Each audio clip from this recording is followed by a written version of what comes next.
Guys, what's going on? Welcome. It's Tuesday night, 8 p.m. You're on Proper Royals Live. It's 8 p.m. on the East Coast. Thanks for joining me wherever you are at. We got a killer show tonight. We got 4 guests. We'll do a roundtable tonight. And look, I don't do a whole lot of the shout-outs, what's ups, and who's in the room and all that, but I see a lot of new people tonight. Thanks for coming to join out and join in, like early bird new people. So John, Underworld Exotics, I haven't seen you guys before. Mako Morph, I like the name. I don't know you. Thanks for being here. And John Sproffera, I'm sure I'm murdering that. My apologies, but thanks for being here. Everybody else, thank you as always. You guys know that I love you being here. We got Ken from Primal Scales, Charlie from Reagan, Renee. Oh, I messed it up. I always mess it up. Reagan, Renee. RR Reagan Renee Royals. He's laughing at me right now. I know he is. I'm so sorry, Charlie. Reagan Renee Royals is on, and we got Jeremy from Warfel's Morphs and Brandon from Nixon Reptiles. We'll do a roundtable tonight to talk about what's going on in the hobby. I love getting different people's opinions, and a couple guys I never met before, so I want to welcome them to the show. We'll get there in just a second. Quick shout out to Dale at Constricted Reptiles. I'm going to be down at the Tampa Repticon show this weekend, and I'm going to be hanging out and working Dale's table with him. Hopefully he'll put me to work, but if nothing else, I'll certainly be hanging out there. I know Jay Bod's going to be at that show. Bod's Exotic Reptiles, Steve's Morphs will be there. George MD will be there. And I'm hoping to see some other faces from the industry. I think Keys Constrictors are coming to hang out, not to vend. So it'll be good to see a bunch of friends of the show there as well. Ulysses, Black Label Morphs, congrats on the clutch, man. You got your first clutch, and you got pieds, brother. Thank you. That's awesome. Thanks for sharing that with me. Good luck with those babies. New video will be out Thursday. Going to take you through my whole clown collection, everything, but not even my clown collection, my clown project. So even non-clown stuff that I'm working into my clown project, that's Thursday. Just filmed that today. Hey, a really, really, really special shout out to my good friend Tito, local guy, Tradesman Morphs, Tradesman Exotics, excuse me. He's a really, really good local dude. Man, 1,000 congratulations and blessings to your family. I'm glad you guys are home and everything as well. Congratulations, brother. And lastly, if anybody's ever interested in reaching the Proper Royals audience, we do the show every Tuesday night. We'll get to up about 50 viewers. We're at 35 viewers right now, guys.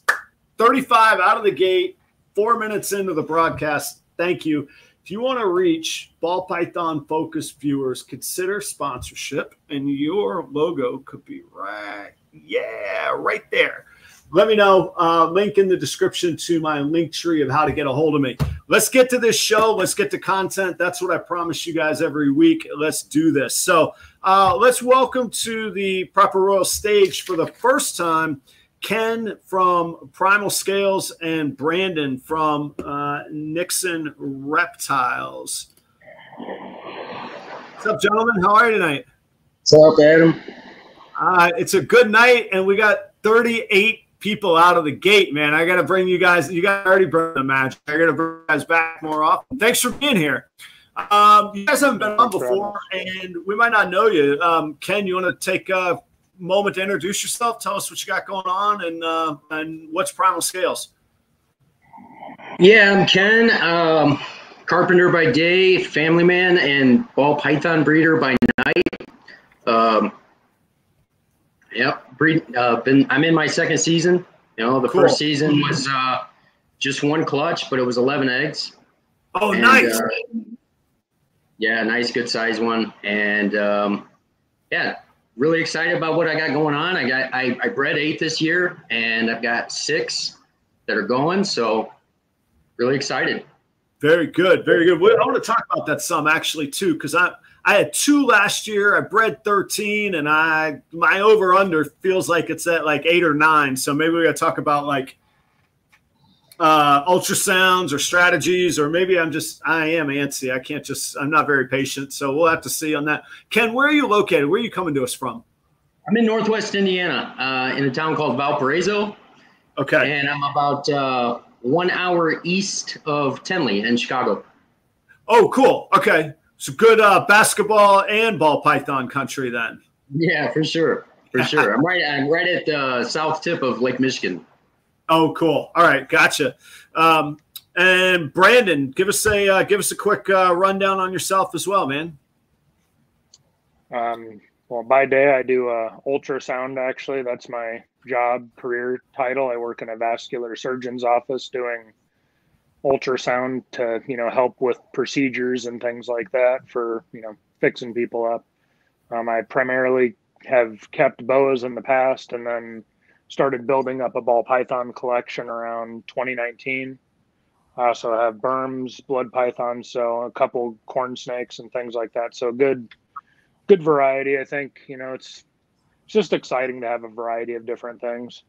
And much like Ken, it's kind of my first season, but it's kind of not, because I somewhat accidentally produced my first clutch last year. In that I put my sunset male in with a female, and I didn't see any action with him, and he was only in there for like a week. And with boas, when you breed boas, most people put them together for practically 3 or 4 months, and then they pull the male to feed him, and then they put him back and rinse and repeat for like 4 months. It's not like ball pythons where you drop him in, he locks, you take him out, you reintroduce a month later. Yeah. So with him, I put him in, I didn't see anything, and I was like, okay, maybe he's not ready yet. I don't know. And so I just pulled him back, and then one day I was just changing waters, and this female was wrapped up on a pile of eggs. Oh, that's awesome, man. Nice little pleasant surprise. But this year has been more focused, so it's turning out considerably better so far. Excellent, man. How many pairs are you breeding this year? Well, total I should have, I don't know, I want to say around like 15 or 16 clutches of ball pythons, plus the berm balls that I was talking with Warfel's Morphs about, like in the little pregame lobby here. Yeah. And and so I have right now I have 12, 3 that have hatched. The rest of them are in the incubator, and then I have another like 3 to 5 females that I'm waiting to go. And then plus the boas. Yeah. Okay. All right. We got a lot to cover then on that. Very nice. Yeah. Let me bring the other guys on. We got coming back is Jeremy at Warfel's Morphs, and then Charlie from Reagan, Renee, Royal Pythons here as well. Let's bring these guys on. Welcome, gentlemen. How are you tonight? What's up, everybody? I'm good. Glad to be back. Yeah, Charlie, if people haven't met you before, give us a quick rundown on you. By the way, so I don't know. What's that, Brandon? That I did, or if it's just an error. Brandon, you're still live. You hear me? Blink twice, Brandon. I'm joking. You don't hear? Brandon, can you hear Adam? Okay, he'll come back. We'll figure this out. All right, Charlie, well, tell us about yourself, man. Yeah, Charlie from Reagan, Renee, Royal Pythons. Day job is boring. We're gonna leave it at that. Second year in, I guess. Well, really, we're actually only about 1.5 years in the ball python thing here at this point. Since we actually started breeding it in clutches, it's only been not even a full 12 months. So, but we're kind of rolling this year. We really went in pretty hard. We got, I think, 6 out of 7 pairings that we were doing this year going. We hit 2 clutches in our first partial season. Moving some stuff. I'm like a little behind 8 ball coming in here tonight. I was at FedEx right before this, dropping some stuff off to ship out. So it's just, hey, that's always a good problem right there. That's a good excuse to be late there. So. Right. Hey, we got Ryan from Welcome to the Grow Tent. Ryan, I hope you are well tonight, man. Thank you for you and your community support. You guys are awesome. Jeremy, take us home on the introductions, man. All right. I'm Jeremy of Warfel's Morphs. My daytime job is construction. I do excavating, so that's boring too. I guess. But this is my second year breeding ball pythons. Next year will be our first year breeding carpet I can't speak either. Next year will be our first year breeding carpet pythons. So really excited on that one. I have my own YouTube channel as well. So if you're not subbed already, hit that sub button, everybody. Oh yeah, and you know what? Hang on, I've been learning some new stuff here. Hang on. I put this thing. Yeah, watch this. There we go. It's all there. Down in the links below are links to every one of our guests, and we'll leave up the little, infomercial streamer for you guys. But down in the description, guys, if y'all wouldn't mind checking out my guests' links. I do solo shows now and again, but not often. So without the guests, I don't have the content to bring to you all. So thanks, guys, for being here. As just sort of a conversation starter and a timely conversation starter, what's everybody seeing with either from the consumer standpoint or from the sales standpoint? What are you guys seeing about inflation, the supply chain challenges, gas prices? Are people holding back buying? Is it a tougher market right now? Is it impervious to the market because it's pets? Like, what are you guys seeing out there? I know you guys are all really active in the market. Take it away, Ken. You're first in line. I'm not going to say it, not all once. I don't know how it works. Is it a draw straws, or it's just a pick 1 through 4 and shoot? We'll get our rhythm. If you feel passionate about it, jump in. If you feel medium, maybe wait a second, and then like me, I'm going to wait to hear, and then I'll get back into it. It's hard to say right now. I think it seems like I watch some of the animals on Morph Market that I'm interested in or that I dream about. And it seems like things have slowed down a little bit, but for me personally, I can only speak. Everybody's situation is different, right? How much money they have, what they can afford. It's all about the right animal at the right time. For me, like I say, I always find a way to get it if I need it. So I think the wish list thing is a good point, because I remember even looking back at about a year ago, probably almost to the date.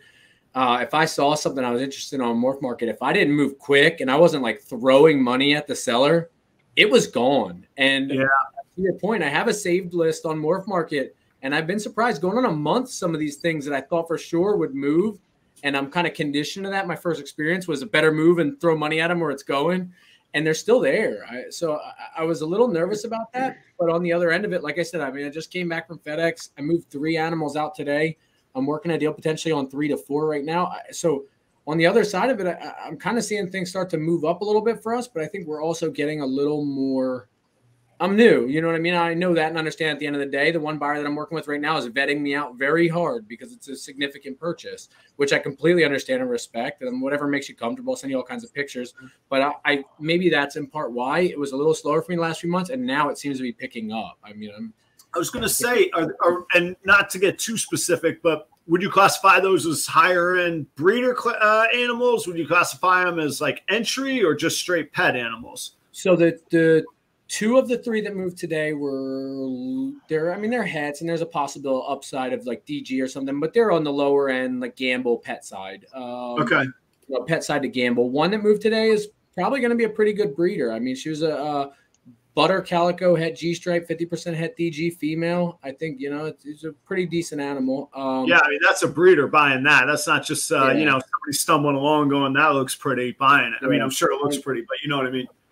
Yeah, absolutely. Yeah, it does look good too, though. I told him he has to send me updates because that was a little bit of seller's remorse on that one. We were putting the bag today in the box. I'm like, oh man, maybe I should have held this one, but it is what it is. Can't keep them all. And the spreadsheet will look pretty at the end of the day, though, man. Yeah, exactly. And then the other stuff that I'm potentially working, hopefully it goes through. I don't want to jinx it too much, but that's on the higher end. It's double recessive stuff. It's a 1.3 to 1.4 set of animals. So nice. Yeah, okay, that's a cool against somebody who's fairly serious. So that's exciting. Yeah, I'm messing around with that some too. I've got some double het males that they're just not moving. But the females go, like, I've let a female or two go and they go in a flash. And I'm like, you know what? Maybe I just got to play hardball and attach, you know, a pairing to it and just see what, you know. I did not post them that way. I was actually approached that way. Hey, what about these 4 animals? What would you do? And to me, it makes perfect sense. You know, I don't know why more people weren't looking at it like that, but you know, yeah. Well, and I'm sure it gets your attention as a seller too. Like, sure. Bird in hand, chunk of change, roll with it. 1 box. What's that?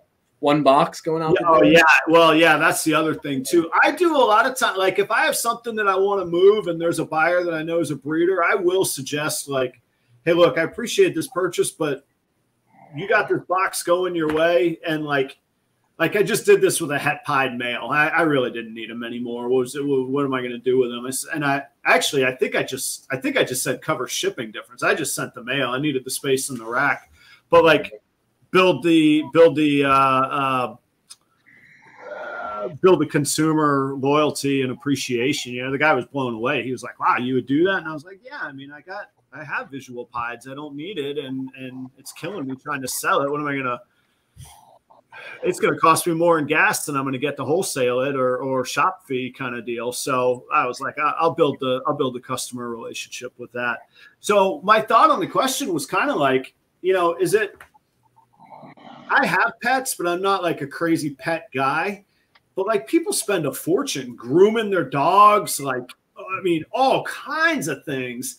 And I was like, well, maybe this is like, so in my career, weddings are recession proof. I don't care. Ups, downs, don't matter. People are going to get married and I'm going to get paid kind of thing. So I was trying to figure out if I thought that like, because the pet world is crazy. I was like, man, maybe if people got their eyes set on an animal, like they're going to go for it. Like if they've been saving their money and now it's going to be another 50 or $100, screw it. They're going to buy more. I don't know. I'll see. I'm going to a big Tampa show this weekend, so I'll find out about it. I'll see what I think. What do you guys think? Anything else on that? Go ahead. No, go ahead, Brandon. I was going to say, like, I've picked up a couple of things recently, and there's a couple more things that I'm looking to pick up. But a lot of that also comes down to, you know, getting sales in the meantime. And I've had a couple boas move, and those are more on like the medium end, I guess. You know, like I would consider medium end animals like in like the $1,000-ish range for people that are like breeding. You know, and ball python wise, everything I have is I wouldn't necessarily say unreasonably expensive, but it's very expensive. And I had someone contact me and ask if I would do a trio instead of a pair. And that's just not something that I'm going to do, because it was for a pair of double het sunset ultra males. And it's like, I'm not going to get rid of 2 females, you know, when I only have 3. So Yeah. I'm only going to sell a pair. But I understand what they want to do, but it's just not, you know, it's disadvantageous to me for someone to have 2 females out there where I only have 1, you know, with my own pairing. So right. Yeah. And that was my challenge with what I was talking about with those double hets. If I wanted to pair up the double hets, I have 2 females. I don't want to get rid of one of them. So I'll see. Guys, if anybody out there wants keep your odds going. Female clowns, let me know. What? I just said it keeps your success rate higher, more than likely, just with, you know, your percentages for number of eggs and getting lucky by having multiple females. Yeah, well, definitely. Somebody have a dog in the room, or so? Is there's like a Darth Vader sound in the background? If it's a Darth Vader, Warfels. He's the Star Wars guy. Yeah, I've been watching too much Kenobi this time, guys. I promise. Jeremy, what were you going to say a minute ago? I think the market, with everything being the way it is still going pretty good. I've picked up several snakes that I really didn't anticipate on. You could say I only really plan on getting one. I only plan on really getting one female this year, and I picked up 3 females and 1 male, and I still need to pick up my male carpet python yet. So I'm behind the 8 ball on that, but I'm ahead on the ball python game. the big, like, I think the market's going really strong still. I have people basically on a wait list for a couple different snakes, depending how I hit the odds. I know there's some people that want bells. And I had an individual get a hold of me today about my Het Desert Ghost pairing. So hopefully they want a female, though. So that's, I don't know about that one. Yeah, that could be a maybe yes and maybe female no. heavy. Right. But, right. And I think it's going good. I think the big thing is, though, is like everything's rats have gone up in price, I've noticed, so that's hurting a little bit. I need to get enclosures for the carpets. PVC's gone through the roof. Am I crazy? What does that sound? What is that? It's like whoosh. No, I'm hearing it too. I don't know what it is though. Yeah, I couldn't even tell you. But I do know, like, you know, like as far as like supply chain issues go, like I ordered my ARS racks like for babies like back in December, and I like barely just got them, and it was kind of, you know, I don't know, it was pretty crazy having to wait that long for ARS when usually that's like an animal plastics problem, not an ARS problem. Yeah, found it. Ken, that was you. You got who's like the culprit? A rotating fan coming across the speaker? I have a rotating fan. It was. It was. Okay. I was sorry like, man, about I know I'm not crazy now here. I've never had my fan make any noise during lives, but it wouldn't surprise me. If you ever need a Darth Vader effect on Halloween, just mic that thing up, man. You were on it, man. Now you're going to have to put up with my sweat dripping down my face. That's all. I like Nicole's response there. Jeremy has a Wookiee in the room. Yeah, it's what it was. I was like, man, what is going on back here? All right. Thank y'all for bearing with us. We're having a good time here. Somebody just asked me, mainly Morphs asked, oh, yeah, do you have any pet rats yet, Adam? No, if you haven't heard, I hope it's not a tirade, but no, I don't breed my own rats. I try not to feed live. And the ones that I do feed live are short-lived for this world. I have a no rat pact in this household, so that's where that'll be for right now. So, and I'm sorry, Brandon, you were just talking. What were you saying that you saw? I don't know. What do you mean? I'm sorry, I got distracted by the fan, and then I got excited. I was just mentioning about like I ordered ARS racks back in December. Right. And I barely just got them. Like, I can't remember when I got them, but it was a little bit ago, but it took a long time to get them. And I was pretty frustrated.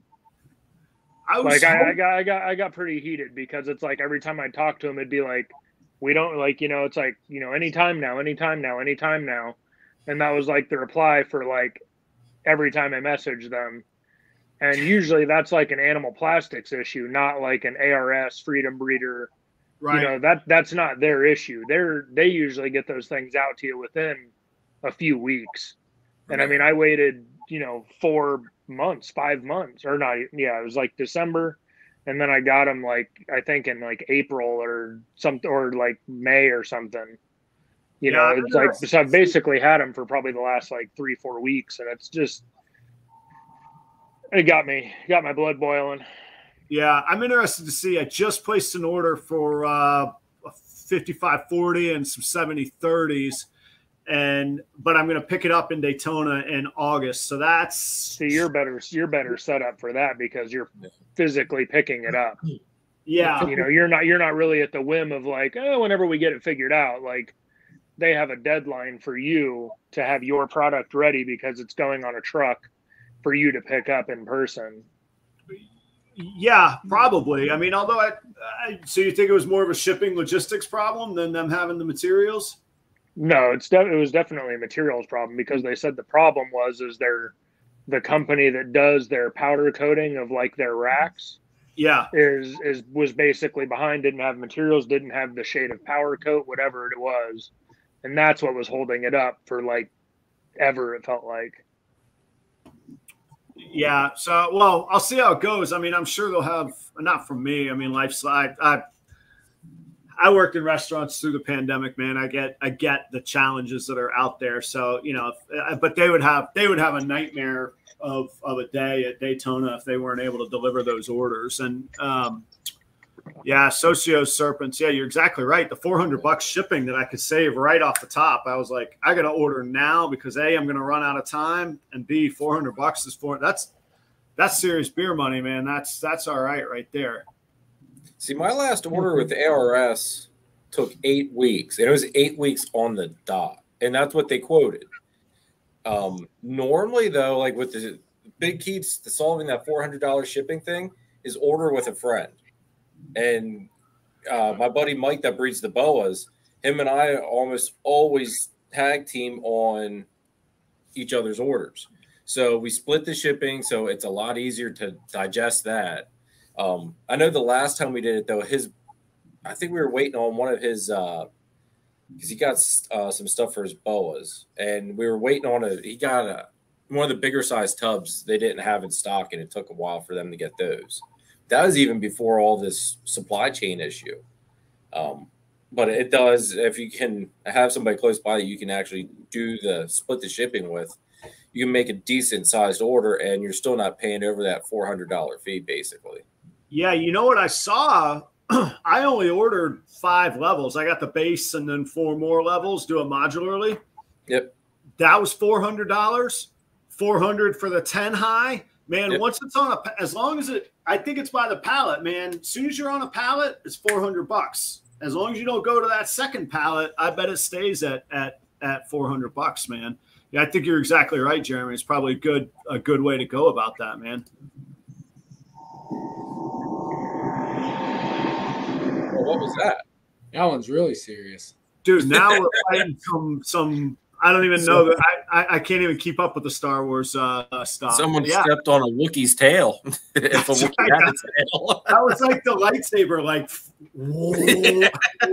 I liked Ken's reply earlier. I forget what it was. I can't. It wasn't kind of fan he was looking for, or something like that. All right, so you guys, some of y'all are going at like. Most of y'all, matter of fact, if not all of you, are going at a way faster pace than I am. So something got me thinking this week. So I put out a video this week, and part of it was tongue-in-cheek that I had ordered this new rack, and I didn't have space. And it came across to somebody like, oh, Adam doesn't have a plan, which I kind of phrased it as I didn't, which I do. I always have a plan B and a plan C. I'm a pretty meticulous guy. But to the viewer that doesn't know me, you know, the guy gave me a hard time about it. He used to say, sounds like you're going a little too much too fast if you don't know where you're going to put your rack. And I was like, no, I do. That's what the whole video is about, that I know where I'm going to put the rack. But it did bring up – what's that? I said content. I was like, you got to watch to the 9th minute before you realize I know what I'm doing. You got to stick around. But in general, like, what's too much too fast? And I don't really mean it as far as racks. Like, I just know from looking back there, Charlie, I know some of your inventory. Brandon, what you got going on is incredible from just what I see and how you keep your stuff. You guys are like flooring it, man. So what would be too much too fast, or where do you pump the brakes for yourselves? Like, what's everybody's like, okay, so for myself, if I can't fund it with either music money or snake money, I'm done with putting in house money. House money is done. So it's got to come either from something that isn't my day-to-day livelihood. What's it for you guys? I'm definitely still putting in house money, I'd say. But I'm really big, not to go on like a personal tirade on living within your means, not overextending yourself and things like that too, though. So the house money that we're putting in is what would otherwise be disposable income. Right. So we're just foregoing, maybe other things we do, maybe a trip here or there or something, and instead investing in something we think is the next thing to take us to another level. With the thought in mind, at least, that we talked before about, I think, work-life balance. I think last time I was on, actually. We did, yeah.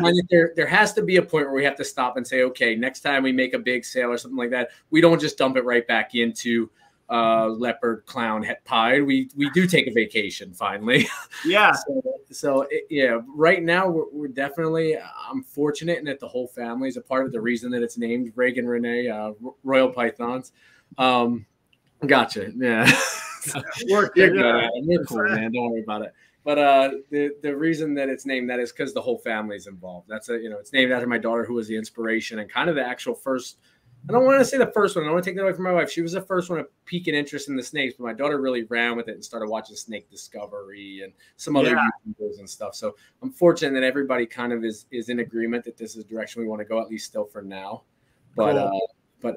As far as to answer your exact question, too much, too fast, I don't know. I think we're flirting with it. We're especially with ARS, and I don't want to bad about them. Jason and Justin taking a severe beating from me by phone for the last couple of weeks as well. The two guys that answer the phones over there, but Justin and I, we shared a few words like via message and stuff, because it's like, dude, you find that point where you're like, dude, man, I've waited enough.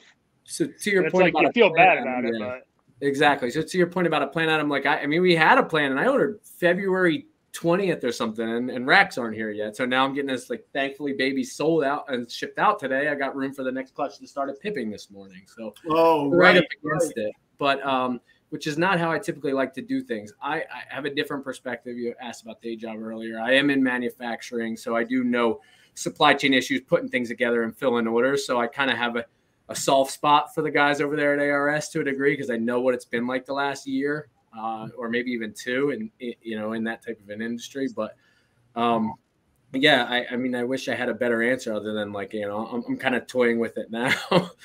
So, how many clutches? Did you say you're gonna have 7 this year, Charlie? We paired 7. We got 6 that we're pretty much done for this year. Actually, now the 6th clutch just dropped over this past weekend. Oh wow! You're boom. Okay, see, I'm right. Yeah, we're there. We've got 2 hatched out, a 3rd one hatching now, and then that leaves us 3 more sitting in the incubator. So all our girls went pretty early, with the exception of one who reabsorbed, and the ultrasound very much told me that. So one thing I'll say, make an argument for ultrasound, is I knew to stop wasting the male's time. I could see her going backwards. I gotcha. So that insight. So that was nice. So,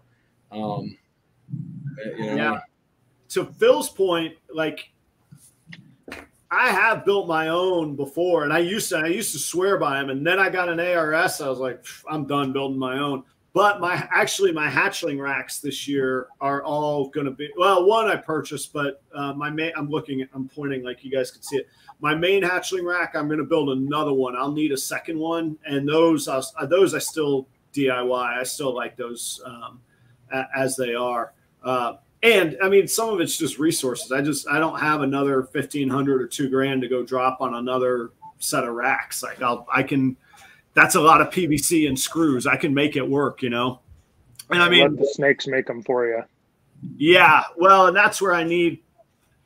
Yeah, just go watch one of Kai's videos on building racks. Exactly. He's got like a whole library of that stuff.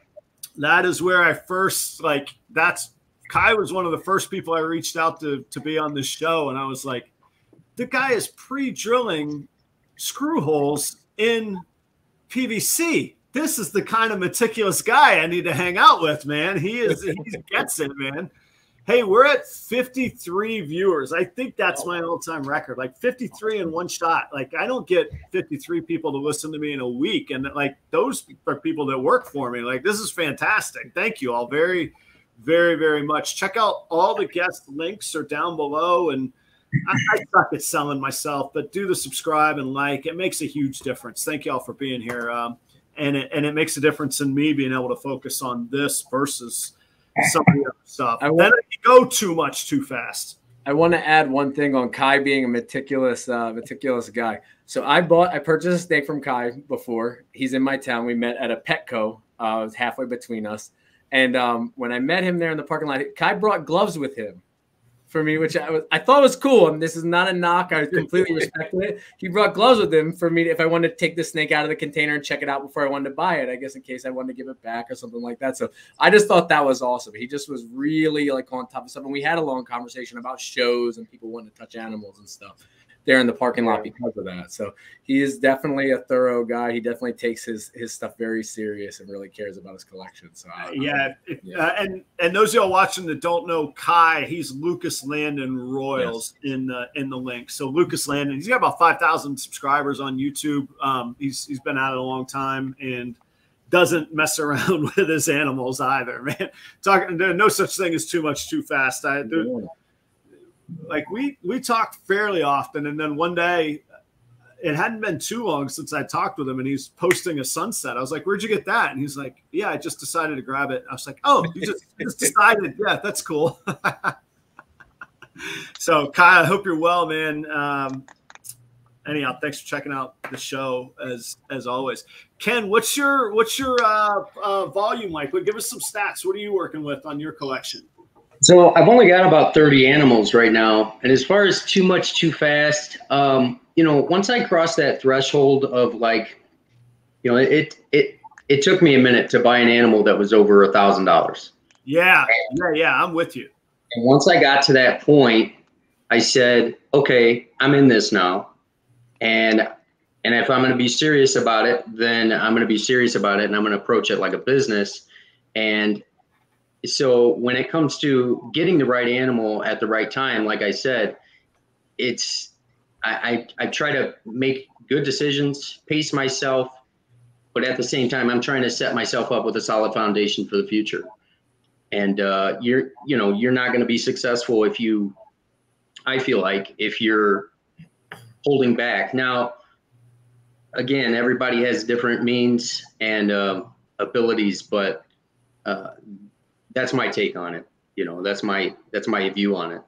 Yeah, I always say and I agree with you by and large, up to the point of what are somebody's resources is.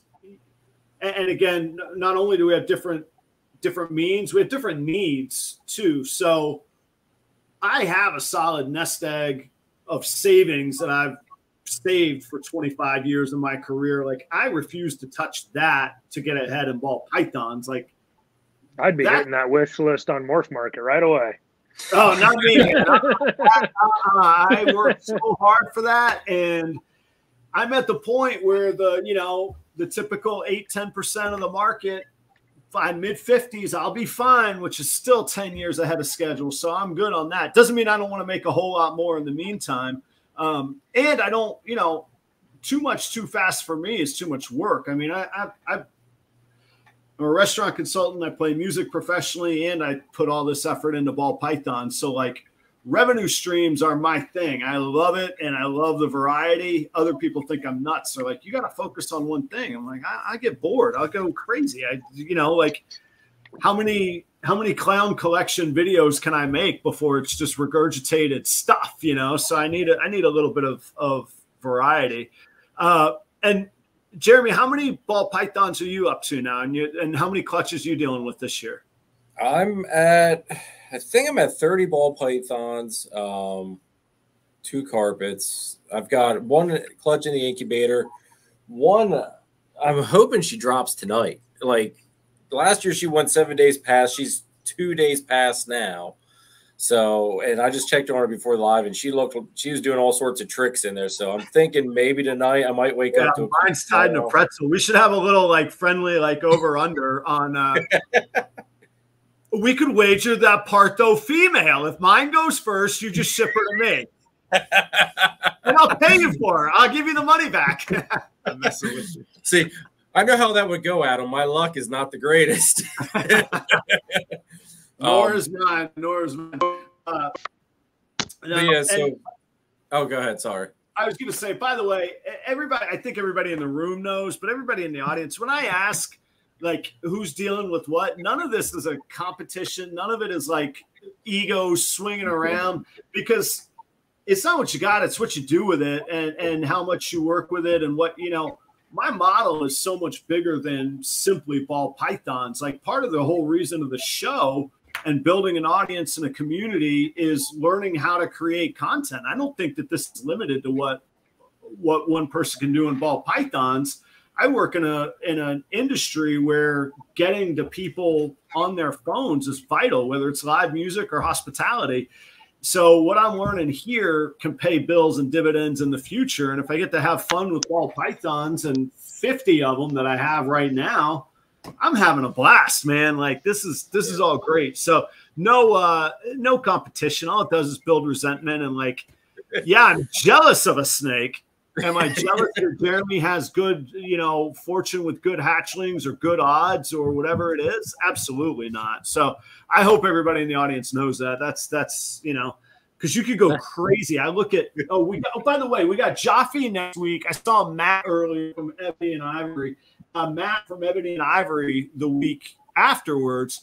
I see some of the stuff that other guys or other guests are working on, and I'm like, they just started. What are they doing? And I'm like, I don't know. You got to stop. Like you can't get jealous. You got to work at your path and your pace and know what works for you and push yourself. Yeah. Give yourself a little like to the edge, but that resentment that comes from the comparison fallacy is bonkers to me. So, yeah. I mean, you can let it inspire you, but not to be like cliche, but it's going around a lot right now, the me against me mindset. Like, but you can let it kind of fuel you up and say, why am I not doing that? Why don't I have that? Well, what do I need to do to get there? But you can't be, like you said, resentful or hate on somebody else who's doing what they're doing. I mean, they're putting their work in and they're grinding, man. If you want to get there, and it's like that with anything. What are you gonna like? Okay, you want to start a restaurant, but you see, Outback down the road, and you compare yourself to them. That's dumb. You're not going to be them out of the gate. You got to find your own way.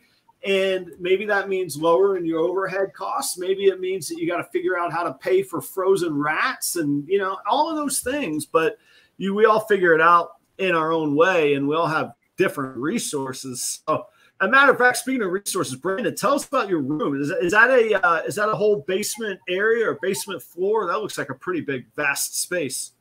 Yeah, the house we ended up finding. I'm in Maryland, so it's not that far from Jeremy. It's like a split foyer, which is a very common house type out here, I guess. And we were fortunate enough for this one to basically be pretty much the one side of the half of the house, just, completely open, like rec room. So I have, a full wall of ARS over here on this side. I got my 6-foot, AP cages behind me, and then over on my other wall is all my hatchlings. Man, how many animals do you have? I'm at like 150, 160 something, including You're not babies. Joking about just crashing the 401k, huh, man? You're just going for it. I've kept snakes for a good while. Like I had my first boa litters in like 2007. I started collecting ball pythons in 2019.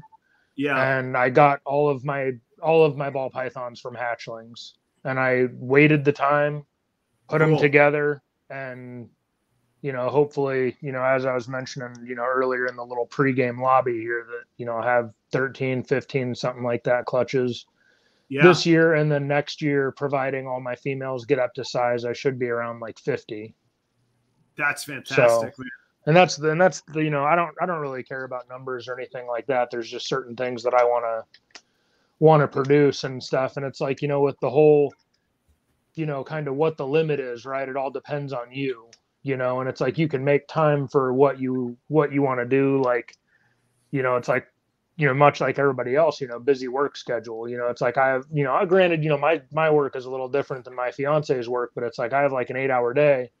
But then I come home and then I have to spend time in here with the animals. I have to spend time in like the little rodent room because I breed my own like soft furred rats for things that, basically won't take frozen thawed rats, so it's like, or mice or whatever else. So it's like, it's a lot of effort to up and maintain that, but you need to make sure that you're not going to be overextending yourself. So it's, it's like, if you can hire somebody or whatever, then by all means you can grow a little bit higher. But a dude like Garrick DeMeyer, that dude has an absolutely massive facility, and it's like him and one other guy. Yeah. So everybody's ability to intake is a little bit more, it's like I have more room here. Like I have the whole center of the room that I could probably put some 5540s in, but I don't know, it depends on what to get there, but it's also with how stuff is going, multi-recessives and everything else. you kind of need space for that to a degree if you're doing double het, triple het, stuff like that, to kind of, you know, do those kind of crazy things that, you know, everybody, you know, pretty much has tighter pants for right now. Yeah, well, and especially to your point, I think you said increase the odds, but maximize your opportunity. I mean, you start going double het and triple het to double het and triple het. Because you either got to go that route, or you got to take the long route that's just as long of making the double visuals, or just buying them straight out and cutting ahead, which honestly is so. All you're doing is buying time. Yeah, exactly. I have, well, and you're buying a little bit of space too. So I have a spatial issue. So instead of all those racks, my goal is each year investing in basically the best snake that the money that I have can buy. Is kind of going to be my plan going forward, and to probably add another dom or co-dom in the mix each year, because I just counted the other day, I think I have 10 recessive genes right now. So like, that's probably enough, except for Desert Ghost and Sunset and whatever else comes along, you know. DG. Well, that will, on my next investment, it probably will. I didn't have to buy anything. I wanted to buy a male kind of high-end codom to breed through my female recessives for this year coming up. So I invested some pretty good money just recently. Actually, I'm picking that animal up on Saturday, and then I'll unveil it and all that. That's why I'm talking vaguely about it. But I think that's going to be part of my plan going forward is, all right, what's the high end? I've got all my, I've got my basic Enchi, yellow belly, pinstripes, a bit of the bell complex, et cetera, that I can mix in. But what are the high end things that I don't have? The strangers, the Wookiees, the acids, the new stuff coming, these Nyala deals, the zebras as they come down. I want to be looking at those as I go forward too. Acid's definitely next on my list. Which one is? Acid is. I'm just waiting on Angie and Jeff from Celtic Balls to produce mine. I think we're doing a trade, an acid for a carpet, and then maybe some money on top of that with the carpet. Let them decide that, Oh yeah, acids are really pretty people. So who knows? They're really cool looking animals. Oh, dude, I already have my whole pairing. I have the whole thing planned out for that already. Acid, leopard, bumblebee, Exantic, DG. I think that thing's gonna look like a snow leopard. Yeah, could be. So to go back really quick, when you were Brandon, when you were talking about kind of what you go after is what you choose. I used to talk to I led teams of salaried managers, and salary is kind of code for we own you. We're going to work the hell out of you because it's cheaper just to pay you a big number and get every hour we can out of you. And I was both participant in that and recipient of that. But in my office, I had a big number 57 on the wall, and people would be like, what's 57? And I would say, look, man, stick with me. You got 168 hours in every week, 24 times 7. If you work 40 hours full-time and you work 15 hours of overtime and you get 8 hours of sleep a night, you still have 57 hours a week to do anything you want with, which is more than your regular and OT if you're working 55 hours every week. So what you do with that and how you put that to use can be an incredibly, incredibly productive opportunity in life. And it doesn't mean all 57 hours need to go to it. We got kids, we got family. We should have those fulfillments, or we got beers with buddies or whatever. But 57 hours, where does it all go, man? Like, we got time for this. Make something happen, Anyhow, that's what I used to, when the whole work-life balance thing would come up. I'm like, look, yeah, we do work a lot. And we worked seasonally. So summer we worked like crazy, and winter we worked like 35 hours. So, we got it. We got our time back. But that was something I always wanted to put in people's minds of like, what are you doing with your time? If you consider it, I bet you find some options. That's me. So there you go. There's my corporate lecture for the night. walked away from over a year ago. I'm a happier man right now. Well, with what you were saying there on time, Adam, like I'm up at say 5 o'clock every morning, and I don't on average normally I don't go to bed till 12 o'clock at night. So I come home roughly about 5, 6 o'clock, spend a little bit of time with the wife and kids. Once my youngest daughter goes to bed, I give my wife a kiss goodnight, come down here in the snake room, snakes, and working on the YouTube channel until 12 o'clock, and then just rinse and repeat every day, basically. Yeah. Yeah. So like I was going to say 7 or 8 hours of sleep. That's a pipe dream right there. I get like probably like 5. Yeah. You could give that up and do it. Hell, I was talking to Ryan from the Grow Tent. He said he sleeps 3 hours a night. Like, I don't know biologically, physiologically how that's possible, but he does. I need my 7 to 7.5, but I produce like a madman. Like I stopped feeling guilty about my 7 to 8 hours of sleep once I did that 57 math. I was like, I'm going to get my sleep and have time for other stuff, you know? All right. So speaking of sleep, in the snake world or in your reptile hobby, what keeps you up at night? What are things you guys are stressed about? What are you worried about? Or like, it can't all just be, oh, we're all blowing money, we're all doing this, we're all getting rich, because everybody would do it then. Like, what's keeping us up at night? My big thing is getting the expansion done, because anybody that knows that watches my channel, I've got to knock down this wall that's there. That's going to get knocked down here eventually. Double the size of the snake room, because I've rapidly realized that what I built is not big enough. So that keeps me up. It's just trying to figure out how to make everything work and coming up with this plan B's and C's on every aspect of the industry, basically, is a big one. Like even like I'm even thinking about pairings that are years down the road, and I'm just coming up with scenarios as to if this plays out, what happens. Just like this year I had my double head DG Exantic pairing reabsorb. And that was catastrophic, because that was, I mean, I had that all in my head planned out as to how I was going to incorporate that into my het Exantic het clown stuff. And, you know, it really threw me for a big loop. Now I'm trying to pick up those pieces and figure out, okay, what's going to be the best way to get back on track. Yeah, it's definitely about the plans B and C, man. I don't want to pour any salt in a wound, but if you guys get to check out Jeremy Baud's page, whew, he had a rough one today. He got a clutch of slugs that was. Oh, I didn't see that one. Yeah, and Baud doesn't mess around. Like that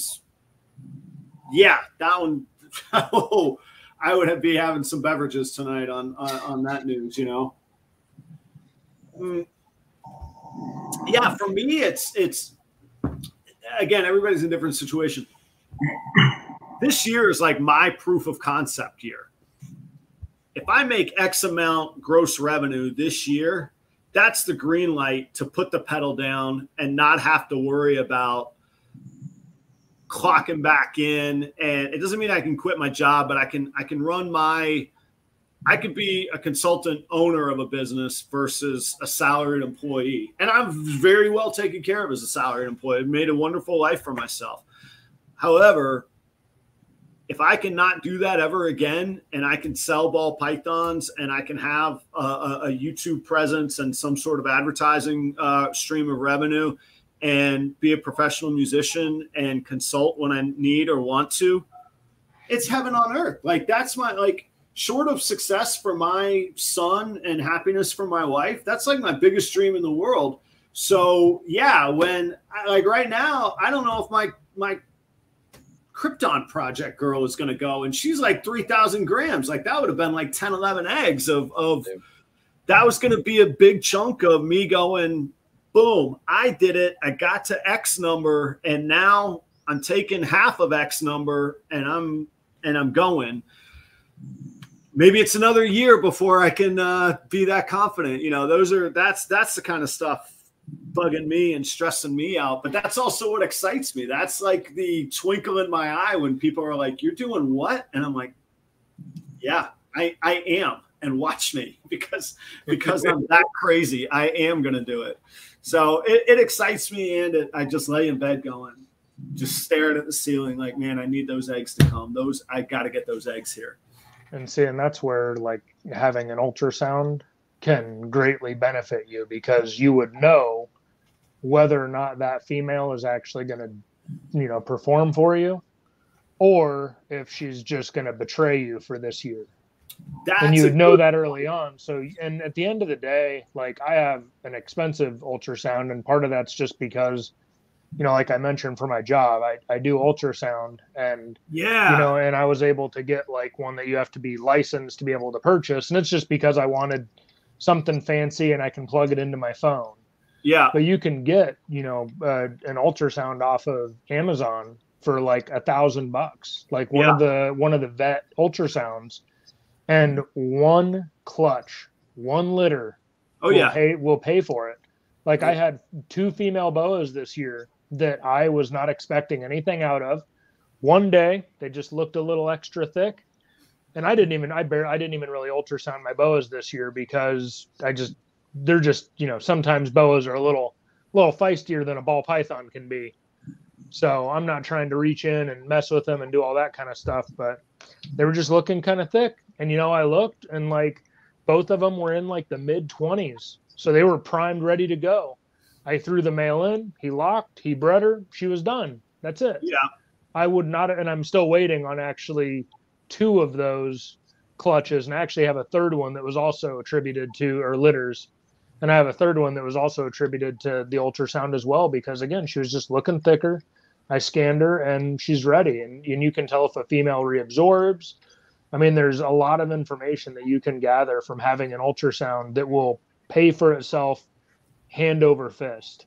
Yeah, it's got to be my other than space for the animals, which was the racks. It's got to be what I go get. And I, it's a little intimidating to understand and have to learn, but like understanding YouTube or understanding a Punnett square or recessive genes wasn't tough to learn. Yeah, I just got to suck it up and go learn. My shameless plug is I have a whole YouTube video that I created that shows you step by step how to do it. And that's what you do. Like, I just know, I don't know if you guys see, like I make notes on my paper constantly, and I was like, ultrasound Brandon, this is what he does. Like, I got to keep in touch with you for this, man. I can give a little bit of some, I'll also kind of go pro ultrasound. I mean, we bought a breeder visual candy pied male and a pied het candy female in about February of last year, thinking that, we weren't going to start breeding until the fall, right? And the next purchase right behind the two all of a was sudden, ultrasound.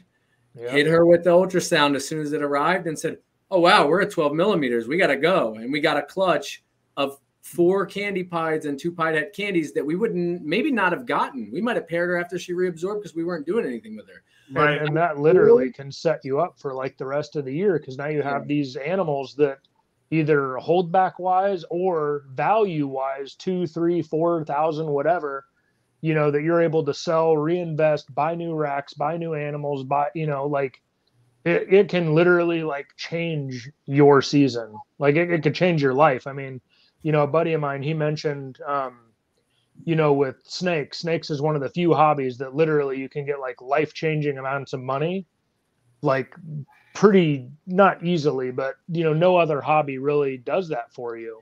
Right. It's something that, you can, build upon and grow. I mean, your YouTube channel yourself, I mean, you said you make an income and everything else from monetization and everything else. It's like, it's like, any tool can be used to further you, and opportunities to open doors and whatever else. Yeah.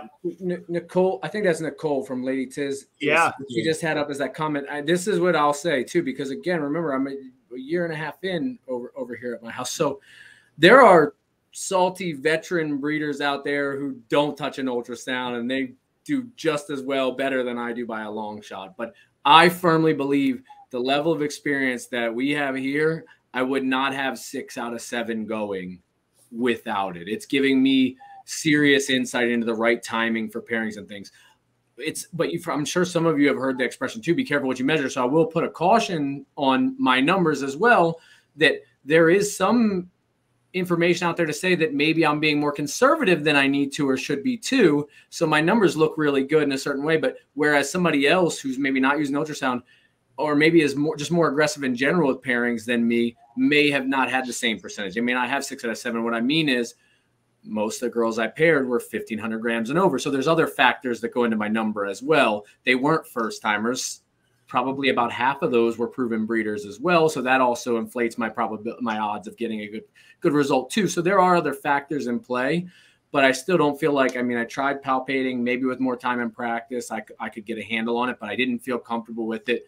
The ultrasound just gave me, I know exactly where I'm at, you know, with these girls as they're going. So yeah, there's a little bit of I always used in my career, like if there's a technological advance or an opportunity that gives us, particularly we used it in a point of sale system. So what are we going to be, the old restaurant that writes it on a triple ply and pulls a ply off and then sticks it on a wheel? Or are you going to do it on an iPad that fires it to the kitchen immediately? No, we're going to do it on the iPad.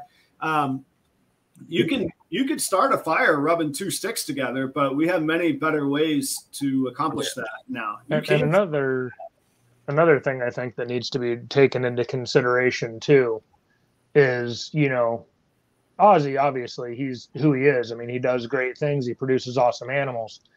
The availability of males that he has, I imagine, I mean, I've never gone to his place and he's like probably 30 minutes away from me, but the number of quality males and options that he has for breeding is considerably higher versus someone like, you know, like I have, you know, I like the stuff that I have, but it's like I have, you know, like breeding male wise, like I have a combo DG male, a sunset male, a leopard clown het pied male, and then, you know, the other double hets and stuff like in a what is he? A yellow belly dreamsicle. Those are like my breeding males. I plan on producing all my own males. So for me to get maximum use and maximum efficiency out of my males with the females that I have that are ready, it's like I don't have like, you know, 5 of the same male that I can run to like different females. So you know, it's a matter of like collection size. It's a matter of all that stuff. And obviously experience comes into it too. But, you know, as soon as you see like ball pythons in comparison to boas, it's literally night and day. Like I don't necessarily want to say it's easy, but it's far less complicated. You see a female wrapping their water dish and you know, hey, maybe she wants a male. You put the male in, he breeds her, you pull her out, you put him back in a month later, rinse and repeat until you have eggs. You don't need an ultrasound for ball pythons. It just makes it convenient, especially when you have stuff that reabsorbs. Like all my females were virgin females going into this season, with the exception of my female that I accidentally produced, you know, not accidentally, but you know, coincidentally produced babies from last season. Like everyone else was a virgin female, and she was the only one that reabsorbed, ironically enough.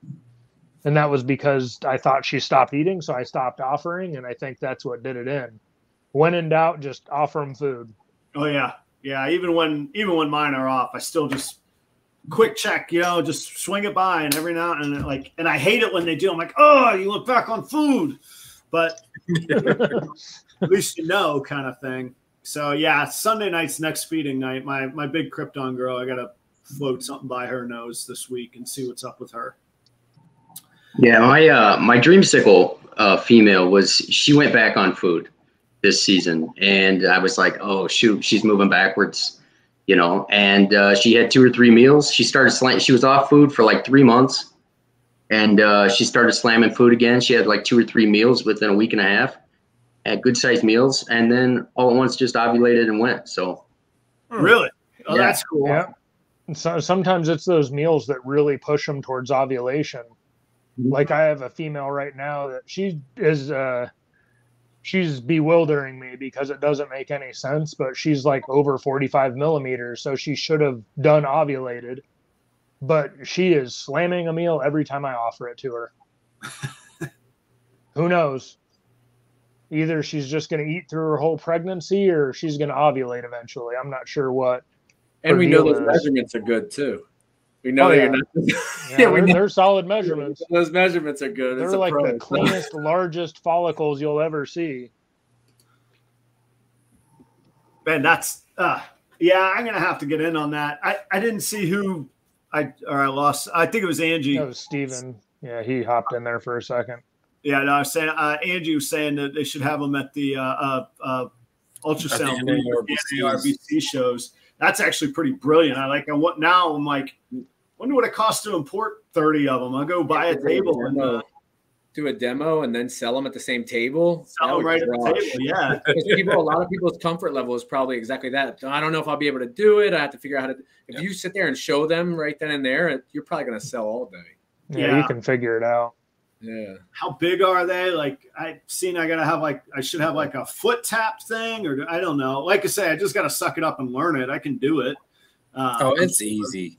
Yeah. After having Chris come over here and ultrasound some of my girls a couple months ago, it's like, oh heck, I can do this. Yeah. I'll have to. Like I say, I think I've got the space figured out. I've got my, part of the too much too fast question, even with just 2 clutches last year, man, with 15 hatchlings, trying to keep up everything else I was getting done or needed to get done with the cleaning and the feeding every day. I was like, man, that brings me right back around to a question earlier when you mentioned not keeping rats, which I already kind of know about you, and I'm in the same boat. I'm team anti-rodent breeding, not for everybody, just for me. Yeah, for me. Yeah, exactly. It's in my situation, exactly. But as I get more and more hatchlings, and we're talking about maybe close to 30 something now, the feeding 5 to 7 days, man, is like and sourcing. To get them started, I do start them on like a live hopper, whether it's ASF hopper or a mouse hopper or stuff like that. But sourcing that and feeding every 5 to 7 days is getting to be a little bit of a thing where I legitimately was talking with someone who's somewhat of a mentor, for lack of a better word, to me this weekend about, man, what if I just set up one little colony of ASFs just for the hoppers, just to get my hatchlings started or something. I'm starting to consider it just because it's getting to that point. The tipping point goes back the other way, like on the calculation to plug Adam's video on should you breed rodents or not. But the tipping point's starting to go the other way on the time I'm spending running out to get these every couple of days. I got to tell you, I got, and it's Tito that I said hey to earlier. He breeds in town, man. It's the best service ever. And like, it's a huge benefit to me. And I got to think part of his business model is him knowing that I've got hatchlings coming. Because right now I don't know, it's probably not totally worth his time, and it's not my business, it's his business. But thank God, man, he delivers. I pay him on Venmo. They're at the door. I mean, and the guy's like, he runs like an Italian train, man. He's on time. Boom, there it is. And so I'm excited for that. And I do have an exotic store. It's not just down the road, but it's 30 minutes each way. I can go get them if I need to from there also. But yeah, man, I had to figure out, like, I know everybody, I joke about it too, but my big sink, man, that was part of me going, you know what? I'm going to make more time in my life by investing in this sink with a power sprayer, this spot clean hand spray bottle. No, commercial industrial sink, boom, right there in the garage. 2 bins, 2 big drying racks. That thing's longer. It's an 8-foot long contraption. So like that was part of me. That was my solution to the too much, too fast. But I got to see, because if I have 10 clutches this year, that's going to be a whole different level of cleaning and business and feeding and all that as well, Charlie. You got 6 hatched already? We have a couple left over 21s and then 3 clutches hatched already. Okay, gotcha. Yeah, so they're starting to pile up, and they go to the bathroom way more than the big snakes. They eat way more than the big snakes. Man. That's like crazy, right? Marathon, man. I'm like, didn't I just clean this tub? Like, yeah, like by the time you finish, you're like, man, I just got there. And my wife is extremely patient, but that time of year, she's like, Adam, the smells, come on. And I'm like, it's in a different room, and I'm like, I'm cleaning. I promise, I'm going after it. So to interject on. I was going to say, to interject on Charlie's point there, with like the hatchlings and stuff like that, and for, the rodents and stuff, like, shout out to Sal over at Gomez Pythons. He has like the best, like the racks that he was building for ASFs using like PVC, vinyl trim. It's like plastic, super easy to cut. I mean, I use my like miter saw, but you know, I use Freedom Breeder, or not Freedom Breeder, ARS 20 series tubs, and you can do like a pretty good number of animals in them. You know, the problem is like with ASF specifically, they take a little bit longer to mature. But it's like I have animals that will eat a frozen thawed rat right after having like an ASF. Like I have zero issues with anything going back and forth from anything. Because I'm also on that no rat policy. Like I don't feed live rats. Rats are just too cool. I've had pet rats forever. They're awesome creatures, you know, but with the babies, and it's, you know, I think it was like Justin and like on his Patreon that I'm a part of, he mentioned something about like, you know, I can't remember exactly verbatim what it was, but at the end of the day, if you are relying on a rodent breeder to produce your rodents to feed your collection, they are responsible for your success. So if you want to be responsible for your own success and not have excuses of not having food or whatever else, because I'll tell you, like if you're missing meals week after week, sometimes it can make or break a female going for you. And I don't want to take that risk. Like I want to be responsible for my own success. Yeah, and everybody's situation's different, obviously. Yeah, there's ways to take that though. Like, what are you going to grow your own corn? Like, oh, you can't eat, so that's your responsibility. Or trust me, I get it. There's extremes to it for sure. Yeah, don't extreme yourself is a kind of an idea on that note, right? So have maybe more than one supplier. So there's, you know, we do this in my industry a lot as a manufacturer. We'll keep a little bit of business with somebody else too, just because in case the other guy's down, I know I can just dial up this other person. And you know, so you buy 3 times from one, fourth week from another, stuff like that. So that's relationship building. Yeah, man, you get in a bind. Sure. I buy from Cisco food, but if I need something from US foods, I'm absolutely keeping them in my pocket and building relationships for those hedges, though. But it is a concern, though, that you would, because I know there were people that were getting hit by shortages and stuff, especially, you know, in the last 2 years of the pandemic and the uptick in people getting in. I know people were winding up not sure how they were going to feed their collection. So, you know, it's you got to be responsible. I'm not saying to ignore the question, but yeah, I get it's a rock and a hard place for sure. Yeah, I get. So sometimes, look, I adore Justin, but sometimes we all forget where we came from too. Justin could tell us lots of things. Justin could tell us that no snake's ever too expensive if you need it. Yes, it is. Like if you can't afford it and you're going in debt, it's too expensive. Like I've heard that, and I've heard it from Ozzy. There's various things that way. That's why there's payment plans. Again, see, where there's a will, there's a way. I mean, I don't know. That's why it's like, you know, like that's my point. There's a will towards or a way of where I don't have to go. Oh, like it sounds like a lot to say that my collection's in the hands of the rat feeder. Well, it's in the hands of the electric company too. You know, I mean, Phil creates his own electricity for his shed. That's all. I'm not mad. I always want to remember where I came from, and it's easy to say, "Oh, we can all do this." Well, some people can't. Like, and no, totally. It's a pain and it's a lot of work. Yeah, it is a lot of work. Yeah, it takes a lot of time to deal with and manage, and daily upkeep, daily feeding, like all that stuff. And it is not fun. But I don't know. No, I know Ozzy cleaned out the guy that I get my stuff from generally. Yeah. And I couldn't get stuff for probably like 3 weeks. And that, like, I couldn't get large for like 3 weeks. And at that point I was like, all right, well, I'm going to, start a small thing. And especially for babies, because I want to be able to go in and cherry pick small rodents to offer the babies. So that way I don't get the wrong size or, whatever else. So I think that's what the Transformers back. That was intense. I had some music going to it. I think I'm fortunate on the aspect that I have actually 3 people I can go to for rodents. I have my main guy that's like 20, 30 minutes away tops. I have Chris from B&S Reptilia, then I have Phil, which isn't any farther than Chris is either. And I know I could hit either of those guys up, and I'm sure they'd, you know, help me out with whatever. I think the one thing we all need to think about is, like, how often are we actually feeding our snakes? Like, do you really need to feed? Like, because I feed every other week after they hit 200 grams. And I've got a couple. I have one female sitting in the rack. She's almost 700 grams, and she's not even a year old yet. Yeah, that's to your point. On my adults, I'm pretty conservative. It's and that's why I was thinking of just like a small ASF colony, because it's the babies that are getting to be like a lot, because they're, you know, the hatchlings are often.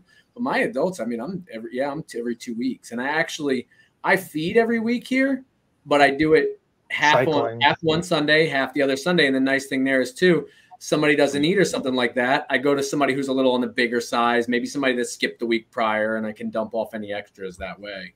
But see, that's smart. That's basically kind of how I do it. I feed them as much as they want.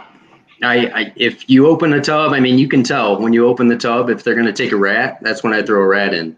If I open the tub and they look completely uninterested, or, you know, then I just let them chill out. The males, I'm not, you know, every other week is plenty. And I've heard this. Oh, did I lose everybody? Can you hear me? No, we're here. I can hear you. No, I can hear you. Yeah, I think Adam lost us. Adam froze. He's back. No, with the males, you know, I've heard, you know, a lot of discussion about feeding every other week, how it's plenty, and I sort of agree with that, but I just listen to the animal a lot more, watch the animal's body language. If I open the tub, sometimes I feed a smaller prey item, and sometimes I feed a bigger, but, you know, I want to keep that feeding response strong, and whatever they're giving me, I'm giving back. Yeah, Ken, do you breed your own rats? So you have a steady stock of live rats? I do. I have. Well, I like to think that I have enough rats to feed my collection, but there's times where the timing is off. I kind of do. I don't want to say like a lazy rat colony, but I'm not like, I don't do maternity tubs. I just kind of let the rats do their thing. Yeah. And if I have the right size, it goes in. If I don't have the right size, sometimes I gotta visit the pet shop. Yeah. But I've got a good connection at the pet shop. He gives me a really decent price, and you know, he's always stocked full. There's a breeder right over in Illinois that's like an hour from me, and he gets them from there. If he doesn't have them, I can drive an hour and get them from there. So yeah. I've never been without a rat when I needed one. Yeah. I have mine are on frozen thawed is the other thing. So, I mean, I buy mine in bulk by and large. Yeah. I do have a guy so out of my 50 snakes, I usually buy 7 or 8 rats a week, kind of deal from Tito. But the other thing you were talking about, keeping the response strong, I find, and again, this is everybody knowing their animals and, again, resources and time. Jeremy, you were talking about your schedule. This probably wouldn't work for yours. And after 7 o'clock in the evening, I don't go into my snake room except for when I feed. They know if they hear me after dark, it's feeding time. Like, they come flying out of their tubs. But again, that's a resource in my life that I have where I'm working from home, and from 7 to 9 in the morning, I can work on snakes. 9 to 2 or so, I'm working day job.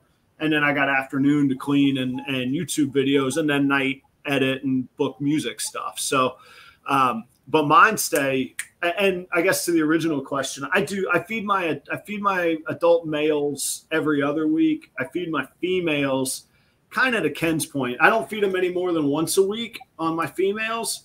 But I kind of listen to them and see, I know the animals fairly well. The ones that aren't breeding, I try and feed medium rats. So I only have to feed them once every really 2 or 3 weeks on the biggest rat I can give them. The ones that are breeding, I keep them at smalls, and I just keep going on those. And I, of course, have a feeding spreadsheet. That's what I do. And so when I'm pulling my frozens every week, I'll count up who I think needs to eat what, and then I knock off like 3 or 4 so that I'm never wasting a rat. I I'd rather miss a feeding that I can pull and thaw another 2 nights down the road and catch back up on than to waste the rats, both in principle and in money. So I always pull less than what I want to feed. Have you ever thought of using a Husbandry Pro, Adam? I have thought about that. I want to try it. To tell you the truth, there's some things that I get caught up in that I just enjoy the routine of, and honestly, my spreadsheet. You like spreadsheets? You'll like Husbandry Pro. Yeah, I like the physical, like. You like the paper and pencil spreadsheet. I like it. I love having my things hung here and what's going. Yeah, look at here. But to my point earlier about tools and technology, yes, I need to, and I'm getting big enough to. When I had 7 or 15 snakes, now I need to. I like to set up when you have less animals. You can print a feeding sheet from Husbandry Pro, so you can print the animals too. You're like, just let it go, Adam. Do it.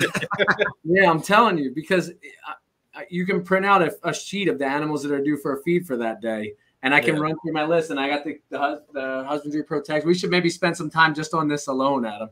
Yeah, but, I go through and mark which ones are due that night with the list ahead. I get the food lined out, warmed up, and then I run down the. I have the tags a certain way, so I know which ones to go, and I run down and I feed them all off really quick. I have a thing I can scan the whole rack, or I can scan individual tags, scan the rack if they all ate, mark them as bulk fed.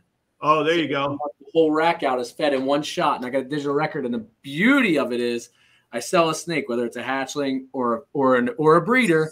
The whole record goes with them. Times they ate. Like this is, here's the hatchling's been with me. Here's how much they've ate. What sizes? You can see the progression all the way up. I mean, it's very digital. I can screenshot. That's what I have for all my hatchlings this year as well. I've been monitoring all their meals and et cetera. So whenever they do sell, you can just print out like an info sheet that'll have that animal, their whole feeding list, also a picture of their parents. So it's like they get like the whole deal.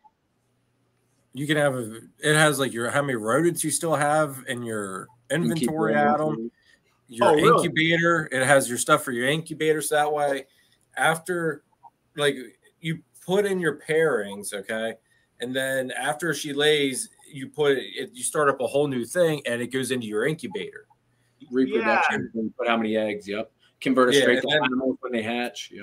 After they hatch, then they go straight to animals, and basically you just X out whatever you didn't get per hatchling, essentially. It'll email you alerts, Adam, when you get low on fuzzies or you get low on smalls. It'll email you an alert. Time to order. Okay, like that's like all the technology that I use to order. When you're running everything for work. Yeah, when you're running 5 or 7 restaurants, I can't go count 6 different stores. You look at sales reports, you look at on-hand reports. You have somebody spot check. All right, time to order.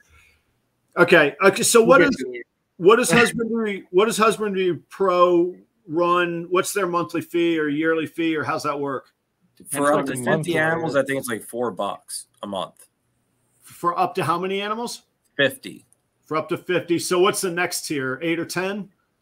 Give me a second. I can tell you. Yeah, it's one of those things that it takes a while to get the kind of gist of and the hang of, but once you get it figured out, and once you get your animals in, like right now, if I were to try and do it with the number of animals I have, it would be absolutely miserable. And it's just because it's like putting all that in on the computer. But once you get it going, that's it. Once you like he was saying, once you have clutches, once you have litters, whatever else, convert it straight to animals. Just put your ID numbers in there, and it's like you're set. Like it's super easy. You can mark things as like sold or whatever as well, so that way it'll, go under like a sold thing, so it's not going to be shown as active animals. I mean, it's pretty neat how it works. Yeah, I'm gonna have to check it out. I'm sure they probably have like a free trial period or whatever. Yeah, it's like a 30-day. There's like a 30-day trial. Yeah, I am naturally hesitant with subscription services because I know the model. You forget it and then you pay for it forever. Like it's Netflix, it's Peacock, it's Hulu, but I do need that stuff. I need to get in on that. Hey, John, man, I don't want to mess up your name again. Sprafera, I'm going for it again. Thank you so much. It's very kind of you. That will feed some rat. That will pay for some rats, man. This is the stickers and the super chat are the rat fund. All that money goes straight to funding rats. So that's your Husbandry Pro subscription right there. That's right. There you go. I don't know if Angie from Jar Pythons is still on, but she'll appreciate this. You can just call him Sephora. Sephora. No. You're pulling me into your game here together. I said, no, I've been seeing it. I'm not going into that. Hey, dude, speaking of subscriptions and tools, do any of y'all use a mileage tracking app? No. Silence in there. I'm trying to find one. I downloaded I think it's called Everlance. It's a play off of Freelance. Everlance, maybe? It was a little intrusive. It wants to track every move, and then you tell it what part you want it to turn into mileage. But when I was doing my taxes last year with my guy, he's like, man, between the music, between you going to trade shows, between you driving to ship things, between going to pick up rats, he's like, you just need an app. Click, I'm in the car, track it, click, I'm out of the car, print it out at the end of the year. Because of course I have a notepad. I have my little clipboard in my car, He's like, get rid of that. So I was trying to see if anybody's got any recommendations for that, because every 100 miles is $56 that you can deduct, which is $56 in your pocket as long as you have the revenue to overcome that $56. So if anybody in the audience has recommendations on that, I would gladly appreciate it as well. Hey, I want to say hey to Miller High Exotics. I missed getting them in the roundtable this go around. I've been doing them every 90 days or so we'll do another one in September sometime. But Miller High Exotics down in Houston, we'll get you on next time. Yeah, I'll take all the likes that you guys want to give. That is for sure. And it does help. Like, speaking of math and keeping things happy, the algorithm loves its likes. We're at 50, 49 now. We were at 51 viewers. We've been hovering 50 and over, which is that's that record territory for me, and not just like peaking. Like we were plateauing there. So thank you all for jumping in. Hey, hey, look, I got to put a hard stop. Another 30 minutes, and I'm wrapping up. I've always promised to keep the content fresh. 3 hours, Adam. 3 hours. Come on. 2 hours, man. Hey, I guarantee you the third hour we would tumble into the depths of oblivion of nothingness. So all killer, no filler right here, man. What are the big investment plans, if you want to share any, for the rest of this year? Now till end of the year, not 2023. This year, here and now, what are you guys working towards? Ultrasound, 3 PVC enclosures for the carpets. And how many carpet pythons do you have? I have 2 females, and then I have to get a male this year yet. There's no ifs, ands, or buts. There's got to be a male that gets bought this year, so that way he's good to go for next season. Right. Okay. Ken, what about you? What do you got on your wish list? I'd like to have some more visual clown females growing up. That was a mistake I made early. I wish I had more visual clown females on the shelf. I'm going to put you on my email list because I don't intend to keep much of any of my visual females this year. So, and I do plan on having some in the next 90 days. Yeah, I think I'm going to hatch some as well. I'm hoping I do, but I wish I had some at a decent size already so that I could have a chance at breeding them next year. But that's my one regret. And I've been watching the market a little bit, hoping that I could get one, a sleeper. Yeah. Do you go out and buy one kind of deal? Yeah. That's where I think like show purchases come in handy. Like the Sunday afternoon of a show, like you stroll in with X amount in your pocket and you're like, if they take it, cool. If they don't, oh well. But that always works at guitar shows. I got to think that there's an angle on snakes with that as well. So visual clown females. Brandon, what do you got on your targets? High hopes and dreams. Ideally, I would like to pick up like some serious stuff this year. Additional males, because like I mentioned before, I kind of want to make my own stuff. But for that, I need other things to make that stuff. And that stuff, unfortunately, is always very expensive because that's just a curse that I have, that everything I want is always very costly. So ideally this year I would be able to pick up a DG pied male. I would be able to pick up an Ultramel puzzle or Ultramel tri-stripe. Yeah. Those are like the big things that I would really like to pick up. And then other things are simple things for ingredients for stuff. It's like, you know how, Justin uses like black pastel, yellow belly, red stripe, it's like very simple, low dollar for the most part ingredients, but those ingredients make really pretty things. And I would like to get those things and then put them into other projects.